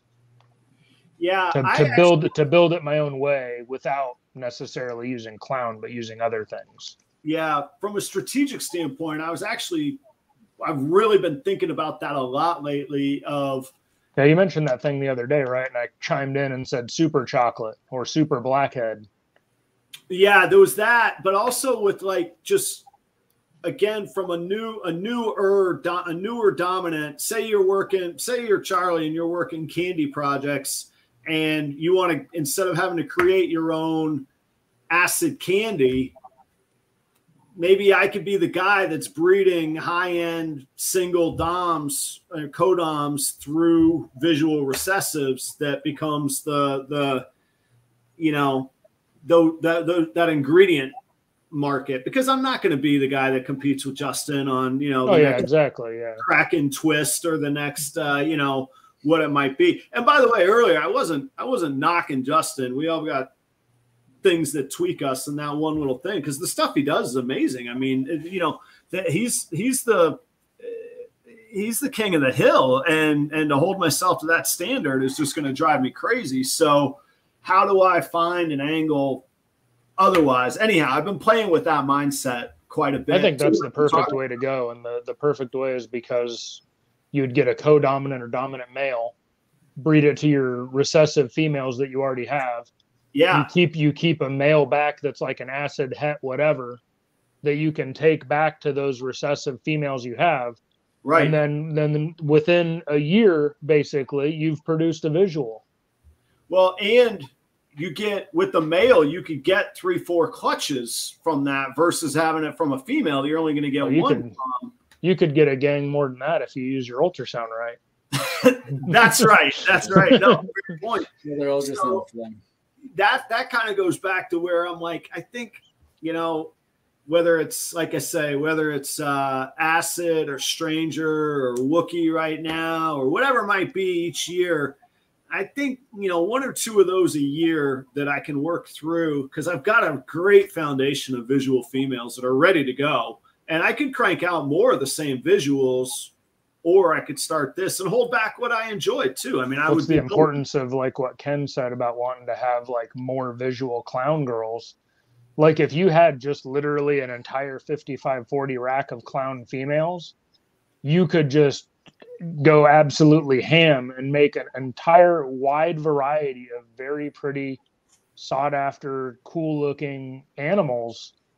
Especially if you're taking like that dominant male to it, you pick up like an acid, you pick up a stranger. It's like, okay, well, these 5 or 6 females are to this male, these 5 or 6 are to this male, so on and so forth. And you could have a good little visual army of like being able to do like a lot of really solid, really cool and, never before done or limited edition kind of animals that could set yourself apart. And you don't need to be like, I don't think you necessarily need to be like a Justin. You could easily be like a little boutique guy that works on what you like. It's like, Charlie and I, we've talked before about like all the candy stuff, Candino stuff, because I really like that stuff. I think it's really pretty. I think a lot of people are going to find their way back to candy because the contrast, the purples, the colors and stuff that they have, it's a different color palette and it's very nice. And it's like, there's going to be people like, I'm like forgetting it now, because you said you were going to do it with Dale, right? CD. Yeah. And he just does Xanthics, right? The Snake Keeper Xanthics, or am I thinking of somebody else? That's John at John.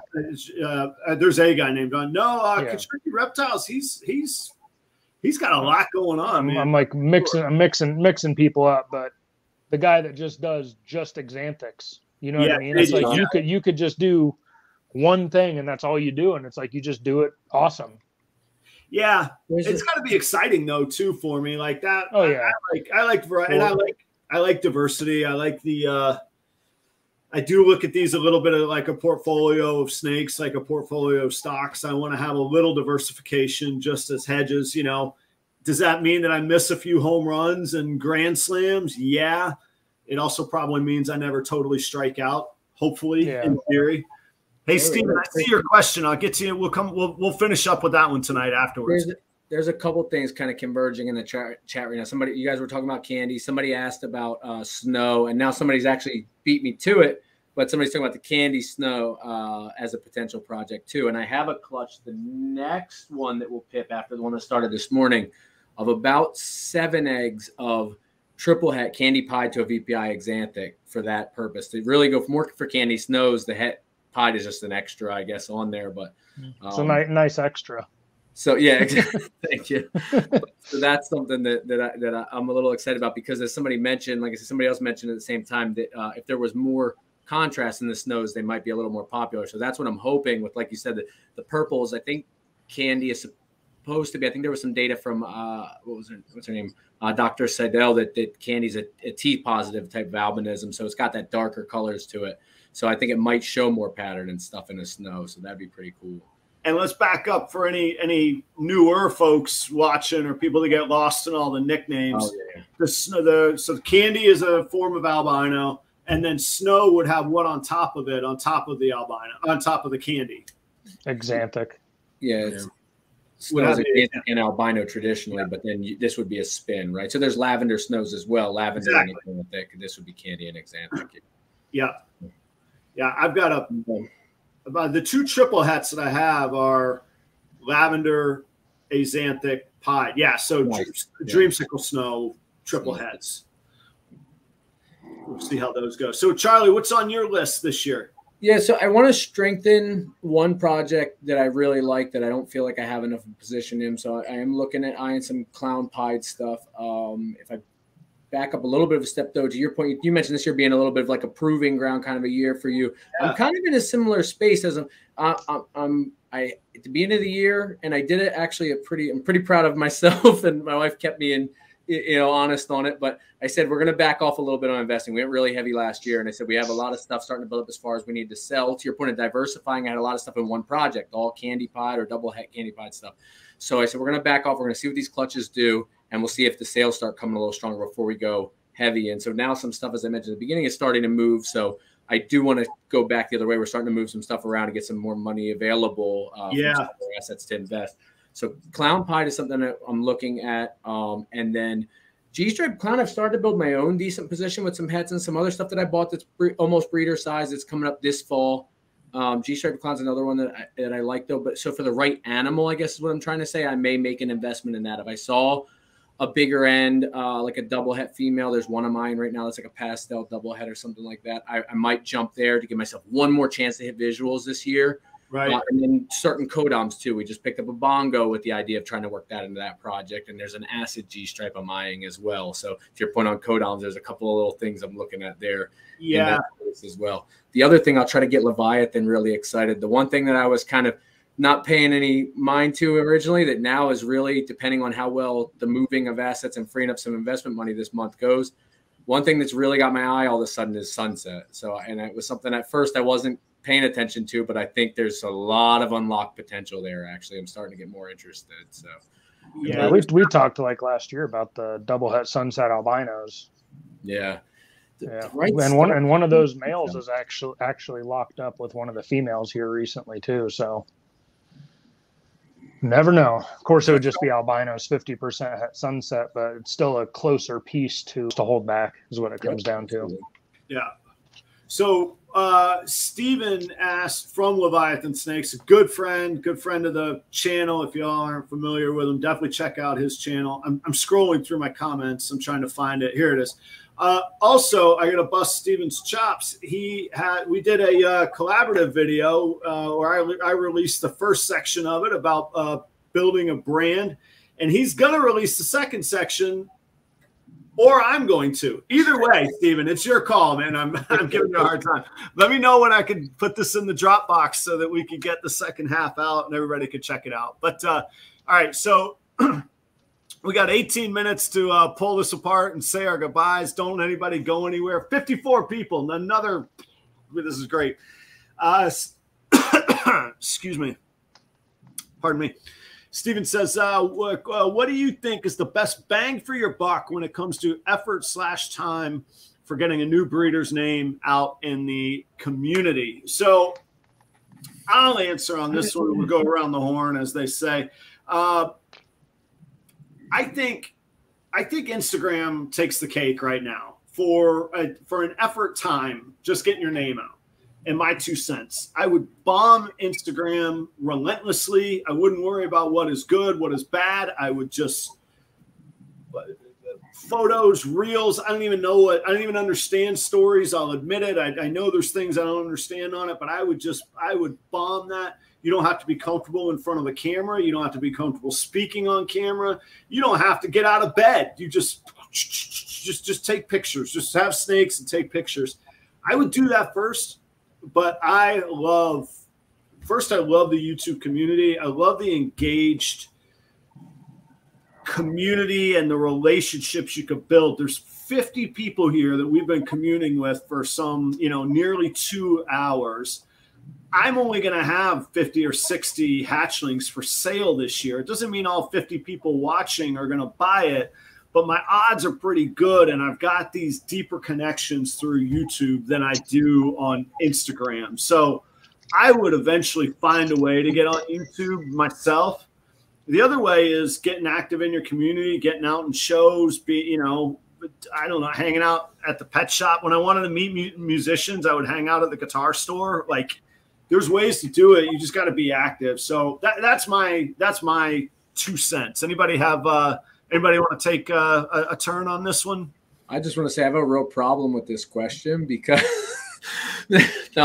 because the person asking the question, I've actually been secretly taking cues from and stealing tidbits of information on how to do it myself. So it's like, I don't know what to tell him. Like, it's the T-ball question. Yeah, for those of y'all that don't know, Steven has begun doctoral work, a business doctorate with a focus on marketing. So, like, he's toying with us here, but maybe he's seeing how well he's taught us. That's okay. I agree with you, Adam, that Instagram gets your name out there quicker. I think a lot of us would argue the fact that I think YouTube is maybe the better, because I'm more likely, if I have 2 people producing the same animal and the only thing I know is their little bit of them showing pictures on Instagram, or someone I've watched on YouTube that I've felt like I've developed a relationship with, I have things in common with, I'm more likely to buy that same snake from the person I feel like I have that connection with, over someone that's just taking pictures or quick videos. You don't see them, you don't hear anything. I think YouTube is a very powerful platform. Yeah, you got to get over the camera part, but I always tell everybody, if I can do it, anybody can do it, because I am the most camera shy person you will ever meet. If a camera comes out, I run. But somehow on this, I'm okay with it. I think it's a great opportunity to differentiate ourselves from the 9 other identical snakes that are going to be on Morph Market. There's just got to be that one little differentiation. 1 degree can be the difference between a sale, can be the difference between me going and being an employee versus being a business owner. So that's where my drive is, where I look for.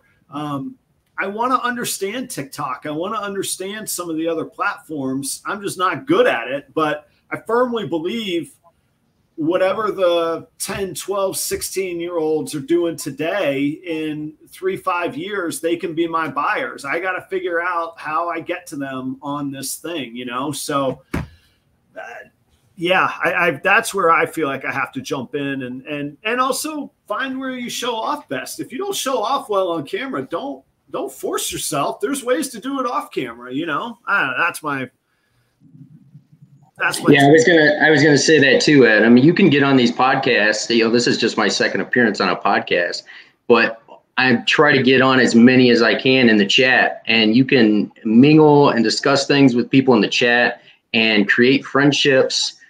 In reality, I mean, we all barely know each other, but you can create these friendships and relationships with people, and then when you meet them in real life, you feel like you already know them, and it's such a great place to network. You nailed it, man. Chat rooms on podcasts. Now, some of them are just nuts, and that's not just Snakes. That's any place. But yeah, there are nights where it's just like, all right, I'm caught up on everything else. All right, I'm going to go join a show and you know, enjoy the show, but also chat and engage and make sure that I'm participating in that community as well. And there's a lot of people like Phil. I've been trying to get Phil Snyder to come on the show forever, and he's like, absolutely not. I will never go on a camera show.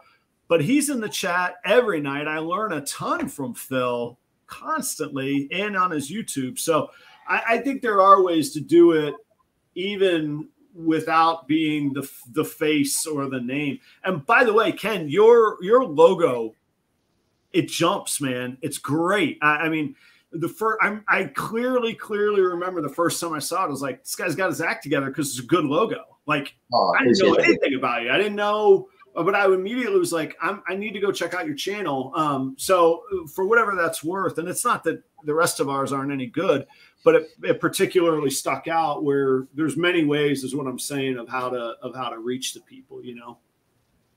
No, I appreciate that. I didn't know what I was getting into, honestly, when I hired the guy on Instagram to create a logo for me. Someone else recommended it, and I went with it, and I didn't even give the guy very good cues, you know, as to what I wanted. I didn't know what I wanted, but yeah, and I was kind of blown away by it. And I said, change this color to that color. I mean, I didn't have much critique for it, you know, and I loved it too. And I said, maybe change this color to that color. And he did, and it was even better. And I felt the same way, that it jumped, and I was like, all right, I'm going with it. I can't think of anything better at the moment. So this is what I'm going with, you know. Man, that's fantastic. Because I hear, you know, talk about resources and what people have and don't have. I've talked to a lot of people that are like, oh, you got to hire a brand company and you need more than just a logo. You need a brand. And I do believe that. I absolutely believe that. I don't know that every person needs to do that out of the gate.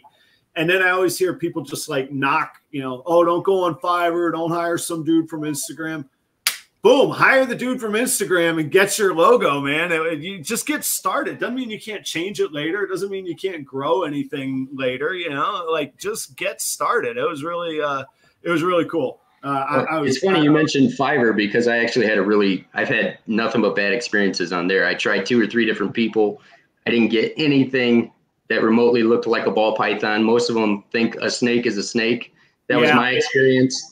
And I couldn't get anything that I thought that I wanted out of the people that I dealt with. And I got away from that pretty quick. But. Yeah, I've never used Fiverr. I just hear it brought up, or I hear that, oh, the designers on Instagram. I used actually the guy that does my my music posters that I knew I liked. I was like, you know anything about snakes? He's like, nope. And he sent me first. I was like, it needs alien heads on it. And it still doesn't really look like a ball python, you know. But he was like, what are you talking about? And I sent him pictures of the pattern on the side, and he came back with that. I was like, that's close enough. Let's get it going. No, and I know other people have positive experiences on those type of websites. You know, I know I heard Justin once said that his first logo came from one of those sites. I can't remember which one, but it's like you issue a contest basically, and they come back with different concepts, different ideas, and whichever one you pick, they're the one who gets paid.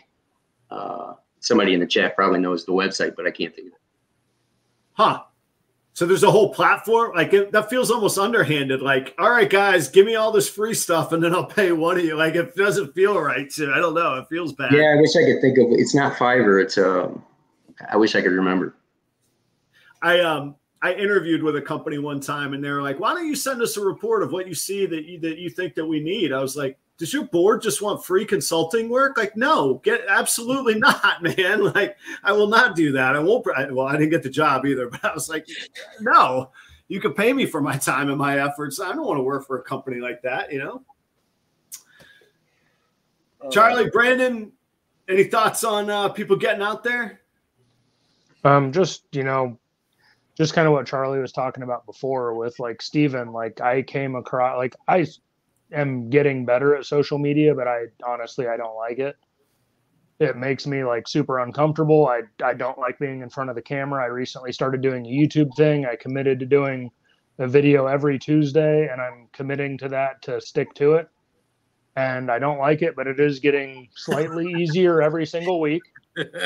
You know, it's a lot of work. It's a lot of planning. It's a lot of figuring out, you know, doing, you know, on, you know, Steven has like, I don't know, a ton, I don't know, like he has a lot of videos on like marketing, you know, and not only, you know, like, you know, just about in general stuff, like the video that you and him did about starting basically from scratch, right? He's got like all of his little steps about how to do things on Instagram, you know, like the benefits, how many times a day you should be posting to reels, how many times a day you should be posting to stories, how many times you should be posting to X, Y, and Z. Yeah. And it's like, sometimes it is really hard to keep up with. Like I try to have mine with like a story. I try to have mine with like some sort of hook, some sort of reasoning, some sort of something. And it's like, you know, you have to, like when you're on like Instagram, it's like you have to look at all the other reels. Half of them are, you know, annoying. But if you find like trending music or something like that, that in itself will help get your stuff out into the algorithm better. So at the end of the day, you're going to get more exposure, more views, more likes, more, that's right, you know, more ego inflation, I guess, you know, but part of it is too, is like you look on that and half the people that are liking or subscribing are a bunch of like fake accounts that have no content or no anything else. And it's, so that part of it's kind of discouraging, but at the end of the day, Instagram is nice to have a presence on for people to see, but I think YouTube is the better bet overall, because one, YouTube is not going to take your channel down unless you're being ridiculous or something, but then you have all these people posting live feeding videos and all that stuff all the time, and I just disagree with that because it's poor on the hobby and, you know, everything else. But you know, like Billy, for instance, he had his Instagram shut down. You know, JP up in Canada also had his Instagram shut down. People hack them, you lose them, whatever else. But like Instagram, people can, you know, see your animals. They could see you generally. You know, they can see how you do certain things. You know, like what Jeremy was saying, it was like something where it like builds like a familiarity with somebody a lot more versus just a bunch of pictures on Instagram. Like you can, you know, it's a more interactive experience to a degree, obviously, such as this. I mean, this is the first one of these that I've been on, you know, and it's like something that I was not hesitant about doing, but I don't want to make myself out to look like an idiot, you know, much like everybody else doesn't want to. Right. And, you know, it's like, you know, but at the end of the day, regardless of what it's about or whatever else, it's like, you know, the only bad press is no press. So by getting out there, by talking to people, by getting different experiences, different point of views, you know, no matter what, it can help you grow as a person, an individual, a business, everything else. Yeah. And we were talking, we did a little sound check pre-run a couple nights ago, maybe it was last night, but YouTube is great because it seems to put people that get along together in the same area. Like I've been pretty lucky. Like I would invite every guest that I've ever had on the show. I would invite back, short of just burning out like content or burning out any interest kind of deal. And I usually source my guests from the audience or from, you know, like a connection on YouTube kind of thing.